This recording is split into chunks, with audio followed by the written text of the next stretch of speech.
প্রবল গরমে বিপর্যস্ত বাংলার বিভিন্ন এলাকা, সেই সাথে পার্শ্ববর্তী বিভিন্ন এলাকাতেও কিন্তু প্রবল গরমের দাপট চলছে। ইতিমধ্যে ঘূর্ণিঝড় শৌলিকের অবশিষ্টাংশ কিন্তু বঙ্গোপসাগরের দিকে এসে আবার নতুন করে শক্তি সঞ্চয় করার মতো পরিস্থিতি তৈরি হচ্ছে। ইতিমধ্যে উপকূলবর্তী বিভিন্ন জেলা এবং দক্ষিণাঞ্চলে বিভিন্ন এলাকাতে ধীরে ধীরে মেঘের আনাগোনা, কোথাও কোথাও বজ্রবিদ্যুৎ সহ ঝড় বৃষ্টিও শুরু হয়ে গেছে। যত সময় যাবে আবহাওয়াতে একটু একটু করে পরিবর্তন আসবে। এই প্রবল গরমের হাত ধরেই কিন্তু একটু একটু করে আবারও বর্ষা বা সেই সাথে কোথাও কোথাও ভারী বা অতি ভারী বৃষ্টি কিন্তু কামব্যাক করতে চলেছে। কিছু কিছু জায়গাতে বন্যা পরিস্থিতির অবনতির আশঙ্কা রয়েছে কি, সেই সমস্ত ব্যাপারেও আজকের পূর্বাভাসে আপনাদেরকে বেশ কিছু গুরুত্বপূর্ণ তথ্য জানাবো। প্রিয় দর্শক, আপনারা দেখছেন ওয়েদার উইথ শুভেন্দু। আজ হলো সেপ্টেম্বরের 21 তারিখ, শনিবার, সাল 2024। সকাল থেকেই কলকাতা সহ গাঙ্গেয় দক্ষিণবঙ্গের বিভিন্ন জেলাতে আংশিক মেঘাচ্ছন্ন আকাশ চোখে পড়ছে। কোথাও কোথাও বজ্রবিদ্যুৎ সহ বৃষ্টিও নজরে আসছে। যেরকম ভারতীয় সময় ঘড়িতে এখন সকাল সবেমাত্র 9টা বাজে, তো বাঁকুড়া জেলা এবং লাগোয়া বর্ধমান শহরের দক্ষিণাঞ্চলে খানিকটা এলাকা এবং পশ্চিম মেদিনীপুর জেলা উত্তরাঞ্চলে কিছু কিছু জায়গা, এই জায়গাগুলোতে আর কিছুক্ষণের মধ্যেই বজ্রবিদ্যুৎ সহ ঝড় বৃষ্টি আসতে চলেছে। তা ধীরে ধীরে পশ্চিমের দিকে অর্থাৎ পুরুলিয়া, পশ্চিম বর্ধমান জেলার দিকে এবং পার্শ্ববর্তী এলাকার দিকে সরে যাওয়ার সম্ভাবনা, অর্থাৎ এখানেও বজ্রবিদ্যুৎ সহ ঝড় বৃষ্টি আসতে চলেছে। এছাড়াও আরও বেশ কিছু জায়গাতে ঝড় বৃষ্টি এই মুহূর্তে নজরে আসছে।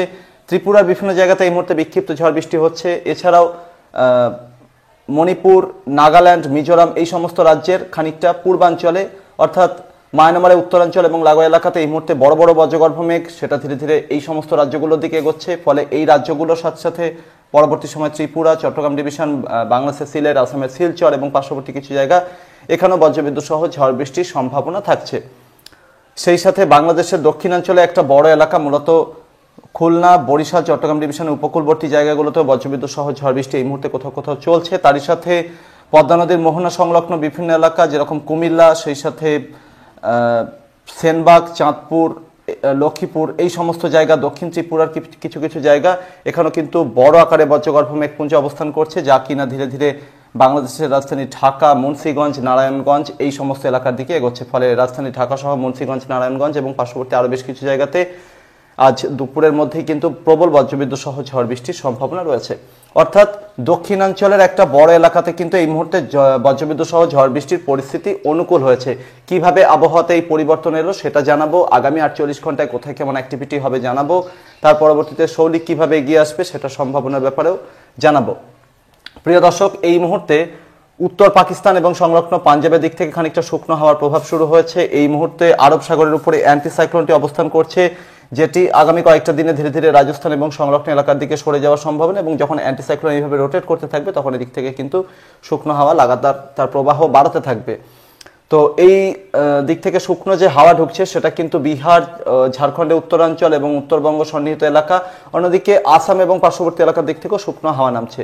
তো এই শুকনো হাওয়া কি হচ্ছে, বঙ্গোপসাগরের যে আর্দ্রতাপূর্ণ হাওয়া তার সাথে কিন্তু মুখোমুখি হচ্ছে মূলত উপকূলবর্তী জায়গাগুলো এবং সেই সাথে পূর্ব প্রান্তের এলাকাগুলোতে। আর এই মুহূর্তে থাইল্যান্ডের উত্তরাঞ্চল এবং সংলগ্ন আশেপাশের এলাকাতে কিন্তু শৌলিকের অবশিষ্টাংশ অবস্থান করছে, যেটা কিনা ধীরে ধীরে পশ্চিম এবং উত্তর পশ্চিম দিকে এগিয়ে চলেছে। তো এই ওয়েদার সিস্টেমটার প্রভাবেও কিন্তু লাগাতার ময়েশ্চার ফ্লো হতে থাকছে এই মণিপুর, মিজোরাম এবং পার্শ্ববর্তী এলাকার দিকে। এর ফলে যেটা হতে পারে, বিহার, সেই সাথে ঝাড়খণ্ডের বেশিরভাগ জায়গা, অন্যদিকে উত্তরবঙ্গের বেশিরভাগ জায়গা, মূলত মালদা, 2 দিনাজপুর, দার্জিলিং, কালিম্পং, জলপাইগুড়ি, আলিপুরদুয়ার, কোচবিহার, সেই সাথে বাংলাদেশের উত্তরাঞ্চলের রংপুর ডিভিশন, পার্শ্ববর্তী রাজশাহী ডিভিশনের বিভিন্ন এলাকা, ময়মনসিংহ ডিভিশনের কিছু কিছু জায়গা, আসামের ম্যাক্সিমাম এলাকা, মূলত উত্তর আসামের, যার মধ্যে নগাঁও, সেই সাথে গুয়াহাটি, বরপেটা, বঙ্গাইগাঁও, কোকরাঝাড়, শিবসাগর এই সমস্ত এলাকাগুলো, লখিমপুর এই সমস্ত এলাকাগুলো রয়েছে। এই বেল্টটাতে কিন্তু আগামী 48 ঘন্টার মধ্যে অর্থাৎ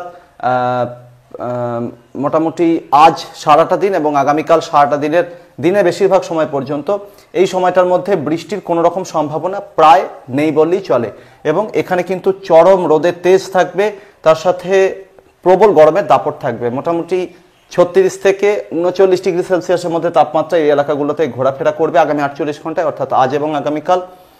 আর দক্ষিণাঞ্চলের এলাকাগুলো, সেখানে কি হচ্ছে, এই শুকনো হাওয়া যেটা তুলনামূলক একটু গরম, তবে তার সাথে কিন্তু ময়েশ্চার বা জলীয় বাষ্প মিশে থাকছে, কারণ এই মুহূর্তে ভারতের ম্যাক্সিমাম জায়গার পরিমণ্ডলে কিন্তু জলীয় বাষ্প রয়েছে, সেটা কিন্তু বর্ষার সৌজন্যে অর্থাৎ মৌসুমী বায়ুর সৌজন্যে। তো এই অপেক্ষাকৃত গরম হাওয়া কিন্তু গাঙ্গেয় দক্ষিণবঙ্গের দক্ষিণাঞ্চল, দক্ষিণ বাংলাদেশ এবং লাগোয়া ত্রিপুরা এই বেল্টের উপর এসে কিন্তু বাধাপ্রাপ্ত হচ্ছে, কারণ এদিক থেকে আর্দ্রতাপূর্ণ হাওয়া এই হাওয়াকে দক্ষিণের দিকে নামতে একটু হলেও বাধা দিচ্ছে।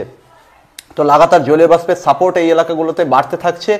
এর ফলে কি হবে, কলকাতা সহ গাঙ্গেয় দক্ষিণবঙ্গ, দক্ষিণ বাংলাদেশের বিস্তীর্ণ এলাকা, ত্রিপুরা, সেই সাথে আশেপাশের বেশ কিছু জায়গা, মূলত বাংলাদেশের সিলেট ডিভিশন, চট্টগ্রাম ডিভিশনের কিছু কিছু জায়গা, এই বেল্টটাতে কিন্তু আগামী 48 ঘন্টায় গরমের দাপট অব্যাহত থাকার আশঙ্কা এবং গরমের চরিত্রে সামান্য পরিবর্তন আসতে পারে। যে প্রবল রোদের তেজ লক্ষ্য করা যাচ্ছিল সেটার বদলে আংশিক মেঘাচ্ছন্ন আকাশের সঙ্গে অতিরিক্ত ভ্যাপসা গুমট গরম টের পাওয়া যাবে। যেরকম এই মুহূর্তে কলকাতার ওপরে যদি আমরা তাপমাত্রার কথা বলি, কলকাতাতে কিন্তু এই মুহূর্তে 31 থেকে 32 ডিগ্রি সেলসিয়াস আশেপাশে তাপমাত্রা ঘোরাফেরা করছে, কিন্তু ফিলস লাইক টেম্পারেচার এর তুলনায় 10 ডিগ্রি সেলসিয়াস পর্যন্ত বেশি রয়েছে, অর্থাৎ 42 ডিগ্রি সেলসিয়াস পর্যন্ত অনুভূত হচ্ছে। আমার এলাকাতে, পূর্ব বর্ধমান জেলাতে প্রিয় দর্শক, এই মুহূর্তে কিন্তু মোটামুটি feels like temperature 43 degree Celsius পর্যন্ত ঘোরাফেরা করছে। তো বুঝতেই পারছেন পরিস্থিতিটা কতটা বেগতিক। রাজধানী ঢাকাতেও এই পরিস্থিতি, উত্তরবঙ্গের জেলাগুলো দেখে সেখানে তাপমাত্রা আরেকটু বেশি, ইতিমধ্যেই 33 ডিগ্রি সেলসিয়াস অতিক্রম করে গেছে। ফিলস লাইক টেম্পারেচারও কিন্তু 44 ডিগ্রি সেলসিয়াসের আশেপাশে ঘোরাফেরা করছে। উত্তরাঞ্চল এলাকাগুলোতে আজ ফিলস লাইক টেম্পারেচার কিন্তু কোথাও কোথাও 50 ডিগ্রি সেলসিয়াস পর্যন্ত ছুঁয়ে যেতে পারে। দক্ষিণাঞ্চলের এলাকাগুলোতেও কিন্তু ফিলস লাইক টেম্পারেচার 47 থেকে 48 ডিগ্রি সেলসিয়াসের আশেপাশে আগামী 48 ঘন্টায় ঘোরাফেরা করার সম্ভাবনা। তবে এই যে প্রবল গরমের কথা এত বারবার বলছি, এর থেকে কি রেহাই মেলার আদৌ কোনো সম্ভাবনা আছে? সম্ভাবনা একটু হলেও রয়েছে, তবে সেটা কিন্তু এমন কিছু বিশেষ নয়। 48 ঘন্টায় প্রবল গরমের দাপট কিন্তু দক্ষিণাঞ্চল এলাকার বাসিন্দাদের সহ্য করতে হবে, আর উত্তরবঙ্গের বা উত্তরাঞ্চল এলাকার বাসিন্দাদেরও কিন্তু সহ্য করতে হবে। 48 ঘন্টা পর থেকে আবহাওয়াতে একটু একটু করে পরিবর্তন আসার সম্ভাবনা রয়েছে।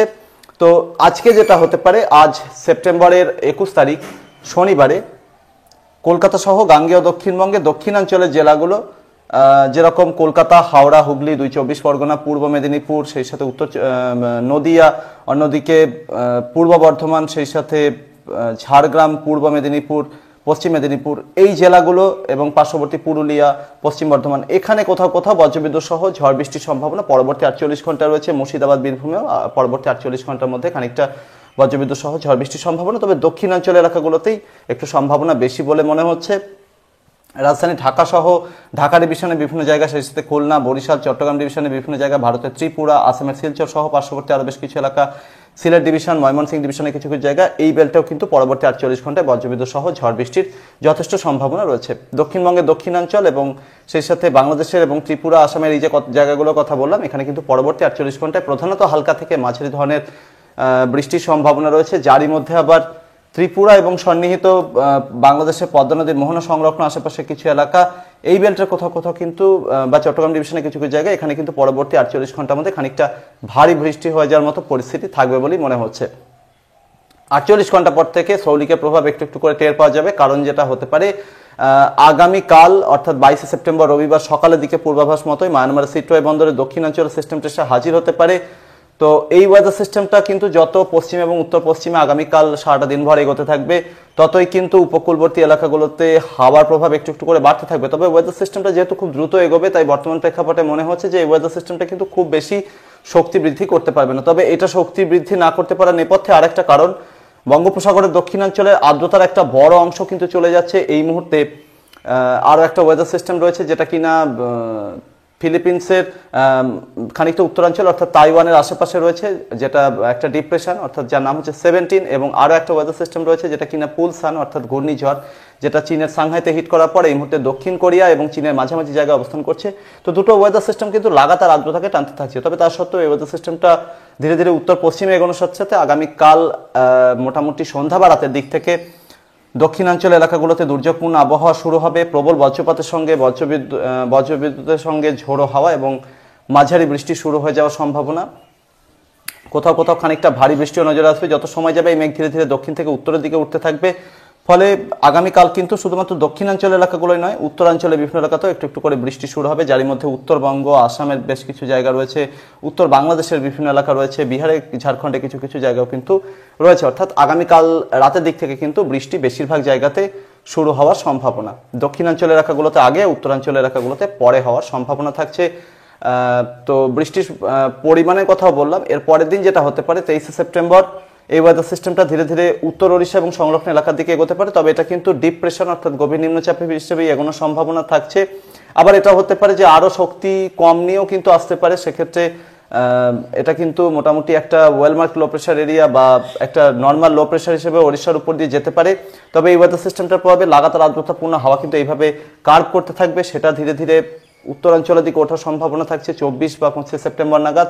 এবং আর একটা সম্ভাবনা রয়েছে যে 24 থেকে 25 সেপ্টেম্বরের মধ্যে আরও একটি নিম্নচাপ, সেটা কিন্তু উত্তর ওড়িশা এবং সংলগ্ন পশ্চিমবঙ্গ উপকূলের দিকে এগোতে পারে। তো সেক্ষেত্রে 24 তারিখেও কিছুটা অ্যাক্টিভিটি চলবে, 23 তারিখেও কিছুটা অ্যাক্টিভিটি চলবে, হালকা মাঝারি অ্যাক্টিভিটি বিভিন্ন জায়গাতে নজরে আসার সম্ভাবনা। গরমের দাপট কমে যাবে অনেকটাই এই সময় থেকে, অর্থাৎ 23শে সেপ্টেম্বর থেকেই গরম কমে যাওয়ার সম্ভাবনা বেশিরভাগ জায়গা জুড়ে। এবং 23-24-এ কিছুটা অ্যাক্টিভিটি, 25 তারিখ থেকে অ্যাক্টিভিটি বাড়তে পারে। এই দিন কলকাতা সহ গাঙ্গেয় দক্ষিণবঙ্গ, দক্ষিণ বাংলাদেশের বিভিন্ন জায়গা, সেই সাথে ত্রিপুরার বিভিন্ন জায়গা, উত্তর ওড়িশা, ঝাড়খণ্ডে কিছু কিছু জায়গা, এখানে কিন্তু মাঝারি থেকে ভারী বৃষ্টি হওয়ার মতো উপযুক্ত পরিবেশ তৈরি হয়ে যেতে পারে। এবং 26-27 তারিখ পর্যন্ত যেটা কন্টিনিউ থাকার সম্ভাবনা রয়েছে, অর্থাৎ একটা মেঘাচ্ছন্ন টানা মেঘলা আবহাওয়ার সম্ভাবনা কিন্তু রয়েছে, যার সাথে হালকা মাঝারি বৃষ্টি, কোথাও কোথাও ভারী বৃষ্টি দক্ষিণাঞ্চলে বিভিন্ন জায়গাতে নজরে আসবে বলেই মনে হচ্ছে। ধীরে ধীরে উত্তরের দিকেও বৃষ্টি বাড়তে থাকবে এবং 26 থেকে 28শে সেপ্টেম্বরের মধ্যে কিন্তু উত্তরবঙ্গের পাহাড়ি এবং তরাই ডুয়ার্সের জেলাগুলো, সেই সাথে বিহারের উত্তরাঞ্চল, নেপালে কিছু কিছু জায়গা, উত্তর বাংলাদেশের কিছু কিছু জায়গা, আসামের বিভিন্ন জায়গা, এখানে কিন্তু ভারী থেকে অতি ভারী বৃষ্টি বা কোথাও কোথাও চরম ভারী বর্ষণের সম্ভাবনা কিন্তু রয়েছে। ফলে পাহাড়ে ধস নামা, হড়পাবানের আশঙ্কা কিন্তু যথেষ্টই থাকছে। তো যে ওয়েদার সিস্টেমটা ধীরে ধীরে উত্তর ওড়িশা এবং সংলগ্ন এলাকার দিকে এগোবে, সেই ওয়েদার সিস্টেমটা কিন্তু লাগাতার মধ্য ভারত এবং সংলগ্ন এলাকার দিকে সরার সম্ভাবনা। তবে উত্তর পশ্চিমে শুকনো হওয়ার ধাক্কা সেটা আবার রিকার্ভ করে উত্তরপ্রদেশ হয়ে কিন্তু পরবর্তীতে বিহার এবং সংলগ্ন নেপালের দিকে সরে আসার সম্ভাবনা থেকে যাচ্ছে। তবে লাগাতার শুকনো হওয়ার ধাক্কাতে সেটা পরবর্তীতে দুর্বল হয়ে যাওয়ার সম্ভাবনা থাকছে। এক্ষেত্রে সেপ্টেম্বরের 28 বা 29 তারিখ থেকে দুটো একটা দিনের জন্য আবহাওয়াতে খানিকটা উন্নতি চোখে পড়তে পারে। এই সময় মনসুন কিন্তু বেশ খানিকটা রিটার্ন করে যেতে পারে, অর্থাৎ রাজস্থানের বেশিরভাগ এলাকা, হরিয়ানা, পাঞ্জাব, দিল্লির এলাকাগুলোতে কিন্তু বর্ষা বিদায় নেওয়ার মতো পরিস্থিতি তৈরি হয়ে যেতে পারে। তবে এখনো পর্যন্ত যা পরিস্থিতি, মোটামুটি তাতে অক্টোবরের 4-5 তারিখ পর্যন্ত কিন্তু দক্ষিণবঙ্গ থেকে উত্তরবঙ্গ, বাংলাদেশ, ত্রিপুরা, আসাম এবং পার্শ্ববর্তী ঝাড়খণ্ড, ওড়িশা, বিহারের বিভিন্ন জায়গাতে কিন্তু হালকা মাঝারি বৃষ্টি কন্টিনিউ থাকার সম্ভাবনা অত্যন্ত বেশি।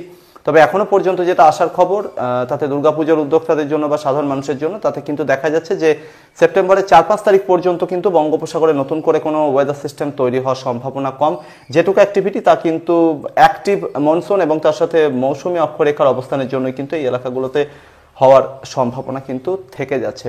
আপাতত যেটা হতে পারে, যে এলাকাগুলোতে বন্যার পরিস্থিতি রয়েছে বা বন্যা পরিস্থিতি অত্যন্ত শোচনীয়, যদিও একটু একটু করে জল নামার মতো পরিস্থিতি তৈরি হয়েছে বিভিন্ন জায়গায়, তো সেখানে কিন্তু পরিস্থিতি আগামী 4-5 দিনের মধ্যে আবারও বেশ খানিকটা খারাপ হয়ে যাওয়ার আশঙ্কা। তবে আসার খবর একটাই, যে ঝাড়খণ্ড, বিহারের পশ্চিমাঞ্চল এবং ঝাড়খণ্ডের বিভিন্ন জায়গাতে কিন্তু দক্ষিণবঙ্গ বা বাংলাদেশের তুলনায় কিন্তু বৃষ্টি কম হওয়ার সম্ভাবনা রয়েছে এই ওয়েদার সিস্টেমগুলো সৌজন্যে। তবে বৃষ্টি কিন্তু ঝাড়খণ্ডের বিভিন্ন এলাকাতেও হবে।